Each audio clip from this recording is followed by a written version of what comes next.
നമസ്കാരം. ഗുരുവായൂരപ്പനെ ആരാധിക്കാത്തവരായി ആരും തന്നെ ഉണ്ടാകുന്നതല്ല. ഭക്തരുടെ ജീവിതത്തിൽ മഹാത്ഭുതങ്ങൾ തന്നെ നടത്തുന്ന ദേവനാണ് സാക്ഷാൽ ഗുരുവായൂരപ്പൻ.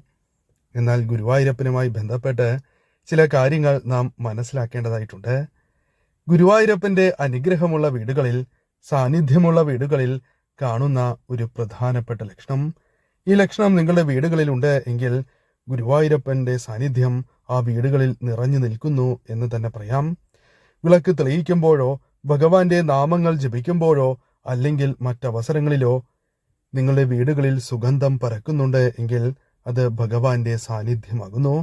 കൂടാതെ ഇത്തരത്തിൽ ഭഗവാന്റെ നാമങ്ങൾ ജപിക്കുന്ന അവസരത്തിൽ നിങ്ങളുടെ മനസ്സ് വളരെയധികം സന്തോഷിക്കുന്നുണ്ട് എങ്കിൽ അതും ശുഭകരമായ ലക്ഷണമാണ്.